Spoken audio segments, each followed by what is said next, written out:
here we are in Pine Ridge, South Dakota, the Pine Ridge Indian Reservation, as it should be called, because we're supposed to be a sovereign state and sovereign government, and we shouldn't be a part of South Dakota. But unfortunately, things have changed, and now we're listed as, in the Postal Service as Pine Ridge, South Dakota, but it's actually the Pine Ridge Indian Reservation.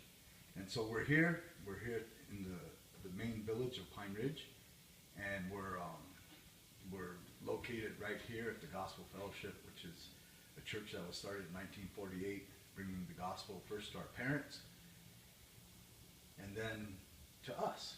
And so I always tell people that the white man, he built a stage and he lifted himself up, and he was speaking down to the Indian people, and they do this all over, which is, no big deal. But I did one better. I built a kitchen, because Indians like to eat, and I like to cook, so it's a good match. And so we've been talking quite a bit, writing different things about the what's happening here.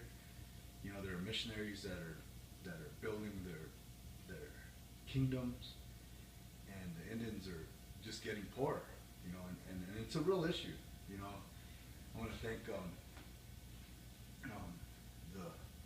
Warrior Center, for their work in building up indigenous ministers and sending them out and letting them pray for people and talk to people and visit with people. I mean, it's very powerful.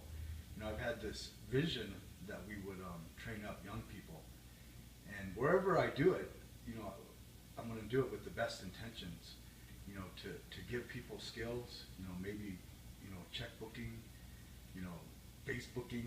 I mean, they probably know how to do that already, but to cook and to learn how to count money and, and make money and just help them to grow up.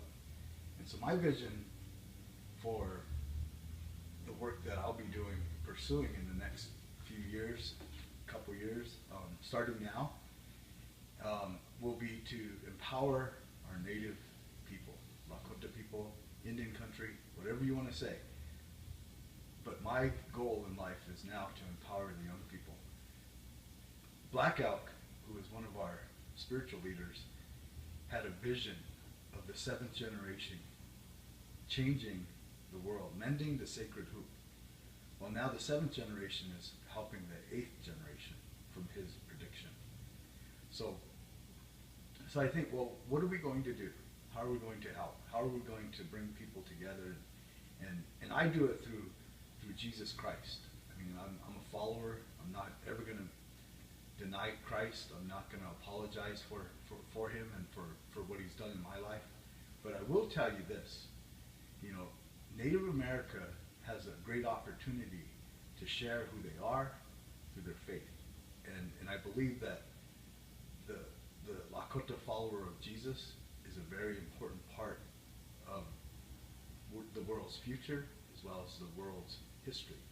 So with that being said, I'm not opposed to the European American people. But what I am opposed to is their Christian culture, American culture, American Christian culture, however you want to put it. It's been a detriment to our people. It's kept them in bondage, poverty, and oppression and depression, and so I want to change that. I mean, I think that, in order for us to change it, we're going to have to work together, because our people need to be empowered. And so I want to thank you for this introduction and just allowing me to share with you for just a couple minutes about what I'll be doing. But hopefully I'll be cooking right here and get the lighting straightened out, and looking forward to finding a straight person to be able to cut up some vegetables so we could just cook and talk and maybe get a videographer and just grow this thing up. With the technology that we have today, we can make a change. We can make a difference. So I want to thank you. My name is Leon Matthews, Blunthorn, and welcome to the blog. All right, have a great day. Thank you.